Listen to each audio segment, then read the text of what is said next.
Today, we are opening up a text that is arguably one of the most famous, yet I think potentially most dangerous single sentences in the entire biblical canon regarding relationships. We are dissecting Proverbs 18:22. He who finds a wife finds a good thing and obtains favor from the Lord. I mean, it is the undisputed heavyweight champion of wedding toasts and singles conference themes. But beneath the surface of this promise lies a deep theological tension, regarding human responsibility, divine sovereignty, and the true nature of covenant. It's certainly a famous text, I'll give you that. Now, I would argue it's also one of the most culturally abused verses in modern history. It is frequently treated like a spiritual vending machine. Insert a spouse, outcomes, happiness, and financial blessing. But this completely ignores the fact that Proverbs is wisdom literature, not a book of magical incantations. We have to look at this text not as a fortune cookie, but as a complex statement about stewardship that carries some very heavy conditions. I think that's a fair critique of how pop culture Christianity handles it, but we also need to be careful not to strip the verse of its inherent power. So the central question we are debating today is this: is Proverbs 18:22 a guaranteed formula, a mandate for believers to marry to unlock blessing, or is it a specific conditional wisdom principle that's all about spiritual alignment? My position is that this verse reveals a fundamental kingdom design. I argue that marriage, when entered into according to this scripture, acts as a structural channel for divine favor. It's not just poetry, it's spiritual geometry.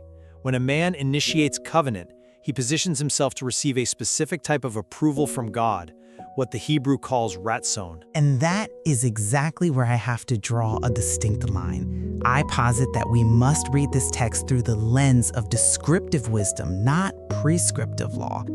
My entire focus is on the strict definitions of the words being used, specifically finding, which is matzah, and goodness, tov.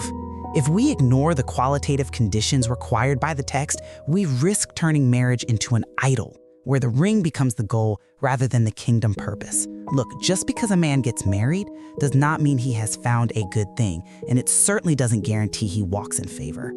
Then let's get into the text itself. I want to start by establishing the theological weight of the assertion Solomon is making here. You really can't read "he who finds a wife finds a good thing" without immediately hearing the echo of the creation narrative. We have to look at Genesis 2:18. It is not good that man should be alone. Exactly. It is the first time in the entire biblical record that God looks at his creation and declares something not good. Everything else was good or very good, but isolation was a deficit. It was a flaw in the system. So when Proverbs 18:22 declares a wife is a good thing, it's directly addressing that creational deficit.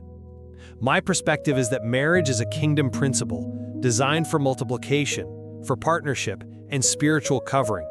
When the text says a man obtains favor, it suggests that by entering covenant, a man positions himself within a divine structure. He isn't just getting a roommate, he's stepping into a geometry of grace that God designed. The favor isn't accidental. It is the result of alignment with God's design for humanity. I appreciate the connection to Genesis, and theoretically, I agree that the institution is designed to solve isolation. But we live in a fallen world, not Eden. We have to contextualize Proverbs. These are patterns of how life generally works when wisdom governs decisions. They're not legal guarantees. I mean, if I say, "He who works hard becomes rich," that is a proverb. It is generally true. But if a man works hard and the economy collapses or he gets sick, the proverb didn't lie. The conditions changed. Sure, but are you suggesting the promise of favor in marriage is that fragile? That seems to undermine the authority of the word. I'm suggesting that favor is not automatic upon saying "I do." The danger of the modern cultural misuse of this verse is that it pressures singles or validates rushed, unwise unions. We have men thinking, if I can just get married, I will get the favor. My business will grow. My anxiety will stop. But if you marry a fool, or if you marry out of impatience, you have not found a good thing, and you are likely not experiencing ratzon. We have to define the terms before we can claim the promise. We just can't treat the Bible like a contract where God is obligated to bless our foolishness just because we stood at an altar. I completely agree that definitions matter. So let's look at the first action verb in the text, finds. The Hebrew word is matzah. Matzah.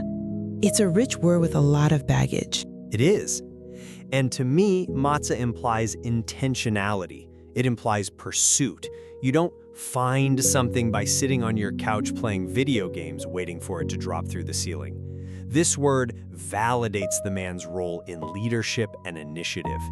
If we look at the biblical record, finding requires movement. It calls men to be active seekers of covenant, not passive observers.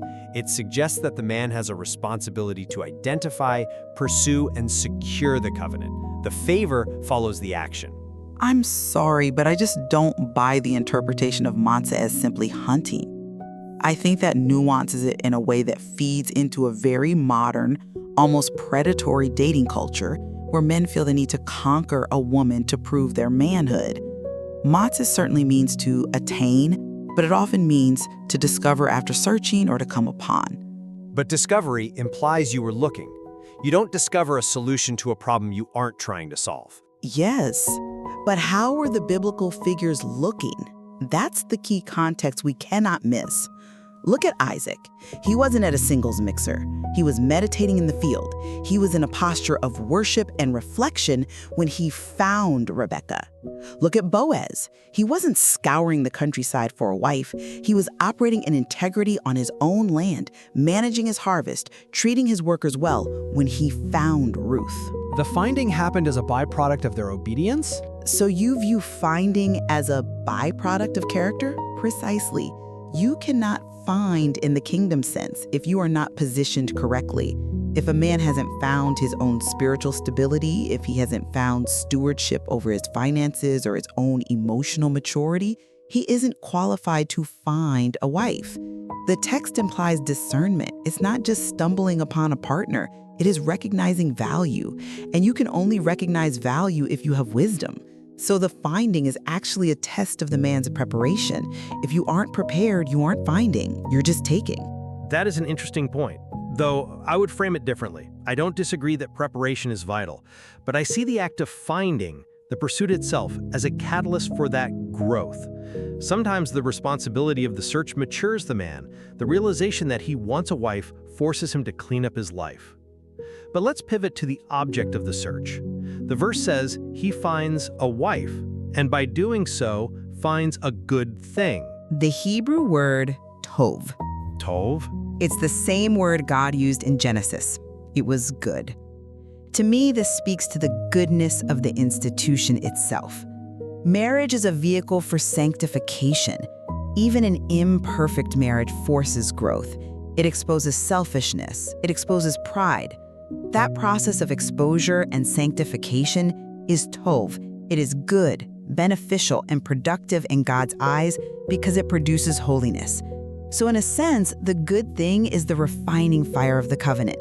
Even if the marriage is difficult, it is good because it is conforming you to Christ. I have to push back hard on that. That interpretation risks justifying toxic relationships under the guise of sanctification. The verse does not say, "He who finds any woman finds a good thing." It says finds a wife, but Scripture interprets Scripture.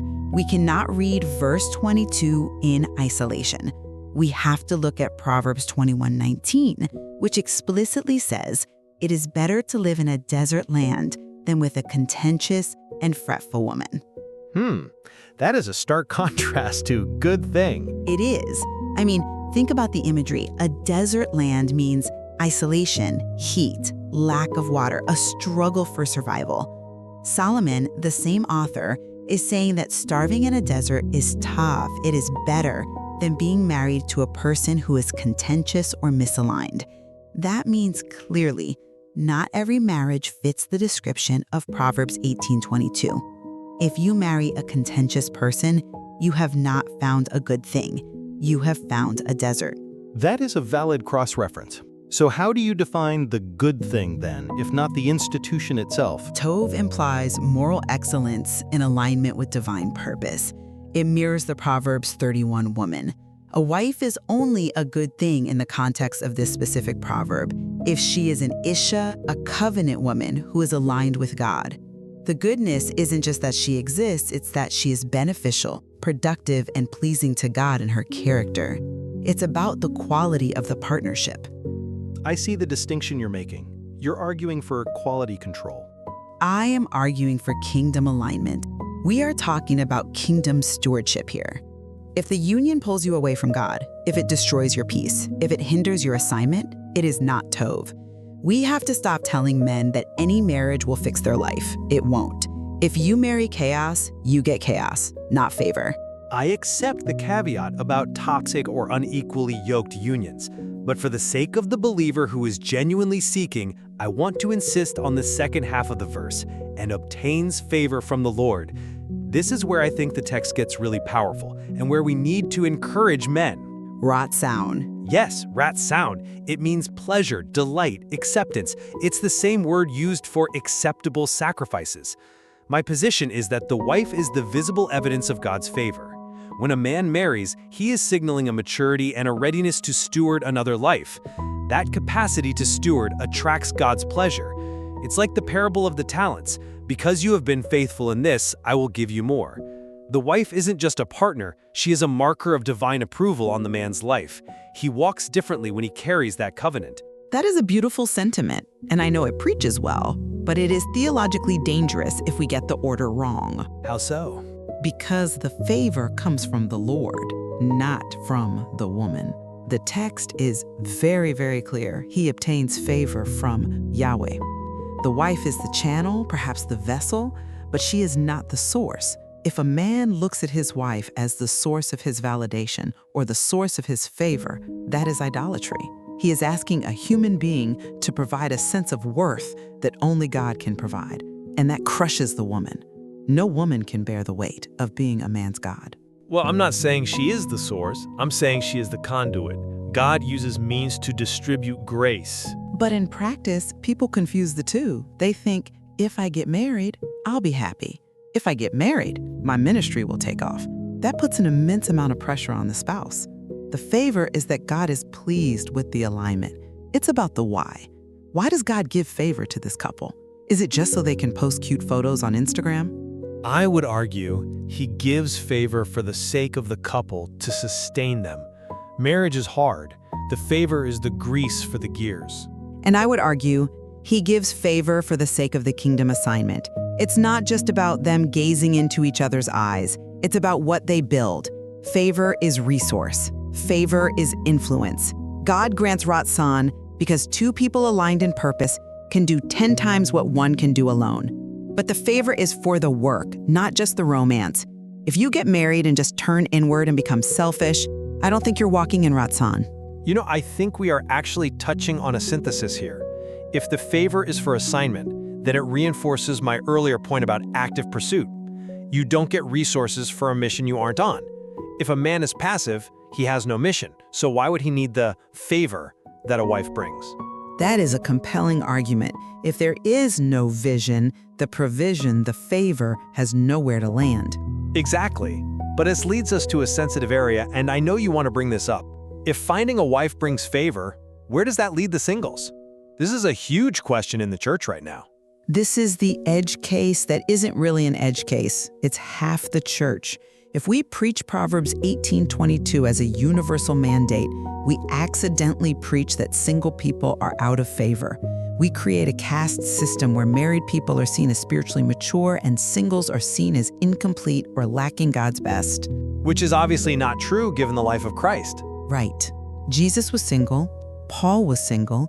Did they lack ratzon? Did they lack divine approval? Of course not. At Jesus' baptism, the Father says, "This is my Son, in whom I am well pleased." That word pleased is the root of ratzon. He had favor without a wife. So, we have to admit that this verse is a specific principle for a specific calling, not a hierarchy of holiness. The favor discussed here is a specific type of grace related to the covenant of marriage It doesn't mean favor doesn't exist elsewhere. I agree, but I would push back slightly. I acknowledge the validity and even the high calling of singleness. However, for those called to marriage, the union is a specific type of witness. It is a picture of Christ and the church. To ignore the promise of Proverbs 18:22 is to undervalue that mystery. We shouldn't be afraid to say that marriage brings a unique kind of favor that is distinct from the favor on a single life. It's not better, but it is different. It's a favor related to legacy, to biological and spiritual multiplication. A single man has favor, but he cannot model the union of Christ and the church in his body the way a married couple can. I can accept distinct. My concern is simply weaponization. I see this verse used to shame women for not being chosen, or to rush men who aren't ready. Don't you want favor? Go get a wife. That ignores the sovereignty of God. It treats God like a genie. I rub the lamp, where is my favor? I think we can both agree that an unequally yoked marriage, where there is no shared vision, blocks favor rather than releases it. Absolutely, attraction fades. If you marry for a feeling, you will lose the favor when the feeling evaporates. Shared purpose, kingdom purpose, is what sustains the good thing. If you aren't running in the same direction, you aren't partners, you're obstacles to each other. Let's circle back to the finding aspect one more time. You mentioned earlier that finding happens in the context of obedience. I want to drill down on that. The source material emphasizes that biblical characters who found were usually positioned by obedience. Yes, and this just destroys the idea of the soulmate simply appearing by magic. It puts the onus on the lifestyle of the seeker. The text says, "He who finds." This suggests that the man must have the capacity to recognize the good thing when he sees it. Which requires wisdom. Exactly. If a man values superficial things, beauty alone, status, charm, he might find a wife, but he might miss the good thing. He might miss the tov. He might bypass the woman of character because she doesn't fit his shallow criteria. So truly finding requires having God's eyes. You have to value what God values to find what God calls good. And that brings us back to stewardship.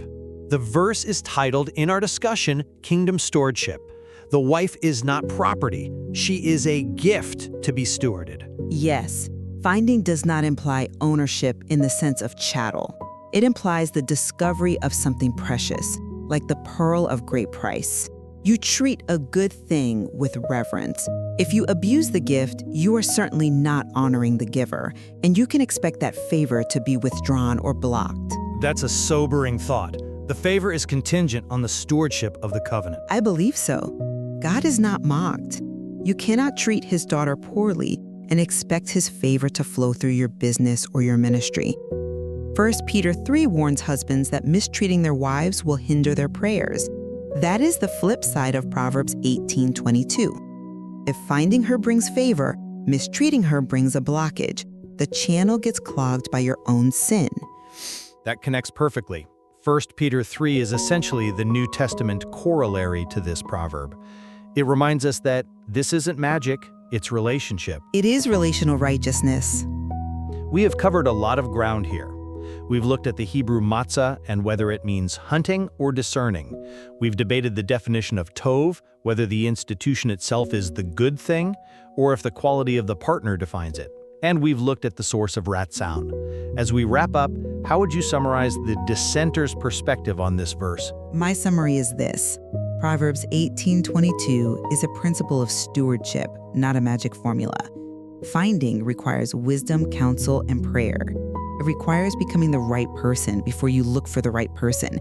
I want to remind listeners that God is gracious. He redeems even our unwise decisions. But the kingdom ideal is intentional preparation. Don't idolize the wedding, steward the purpose. The favor comes from God, not the ring. If you chase favor, you'll miss it. If you chase God, the favor will find you. And from my perspective, I want to reaffirm that marriage, when done God's way, is a good thing that brings pleasure to God. It is a high calling of responsibility. The verse calls men to step up, to initiate, and to enter into the structure that God created for multiplication. I encourage our listeners to view their unions, whether current or future, not as romantic distinctives, but as rehearsals for eternity. It is the training ground for selflessness. Rehearsals for eternity. That is the ultimate context, the marriage supper of the Lamb. Exactly. All earthly favor is just a shadow of that ultimate approval. And whether you are single or married, true favor flows from obedience to the Lord. That's the bottom line.